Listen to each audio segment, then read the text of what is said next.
ગાંધીનગર અંબાજીના પદયાત્રીઓ માટે ગિયોડીમાં કેમ્પ યોજાયો છે। છેલ્લા 27 વર્ષથી અહીં પદયાત્રીઓ માટે કેમ્પ થાય છે। પદયાત્રીઓને જમવા સહિતની ઉત્તમ સુવિધા અપાય છે। અમદાવાદના ચાણક્યપુરી મિત્ર મંડળ દ્વારા સમગ્ર આયોજન કરવામાં આવ્યું છે। 30થી વધુ મિત્રો ભેગા મળીને સેવા કેમ્પનું આયોજન કરે છે। સવાર સાંજ 6000થી વધુ યાત્રિકોને ભોજન આપે છે।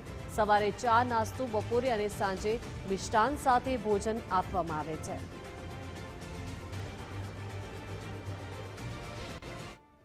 અમે અમારું ચાણક્યપુરી મિત્ર મંડળ છે એના દ્વારા અમે આ કેમ્પ યોજીએ છીએ। આ 31મું વર્ષ જાય છે।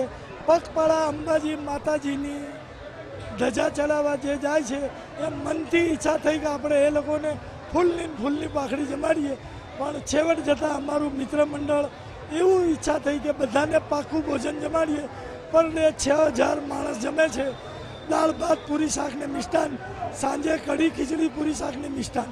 અહીંયા અમે છેલ્લા 27 વર્ષથી આ સેવાભાવનું આયોજન કરી રહ્યા છીએ। અહીંયા મુખ્ય પદયાત્રીઓ અમારા અમદાવાદથી માંડીને ખેડા, આણંદ, બરોડાથી ઉપરના જે પદયાત્રીઓ છે એ આ માર્ગથી ગિયોડ મંદિરથી પસાર થઈને અહીંયા આગળ અમે સદાવ્રત પાંચમથી ચાલુ કરીએ છીએ અને 11 સુધી ચલાવીએ છીએ। 11 પછી પબ્લિક અહીંયાથી આગળ નીકળી ગઈ હોય છે, એટલે અહીંયા અમારે પબ્લિક હોતી નથી, દસમથી ઓછી થઈ જાય છે। આઠમ નોમની પબ્લિક અમારે બહુ જ વધારે હોય છે। અમે અહીંયા જે રોકાયા છું 35 વર્ષથી અહીંયા પગપાળા સંઘમાંથી અમે ચાલતા આવીએ છીએ અને રાત્રિનો અહીંયા રોકાઈએ છીએ। અહીંની સુવિધાઓ અને જે માતાજીને મહેરબાનીથી અહીંયા જે સુવિધાઓ અમને મળે છે બહુ સારી છે। કોઈ જાતની તકલીફને નાહવાથી માંડીને રોકાવા માટે વિસામાં સરસ અહીંયા આયોજન હોય છે। કોઈ જમવા માટેની તકલીફ હોતી નથી, નાહવા ધોવા માટે બધી જરૂરિયાત કમ્પ્લીટ મળી આવે છે। સવાર 7 વ્યવસ્થા એમની જોરદાર।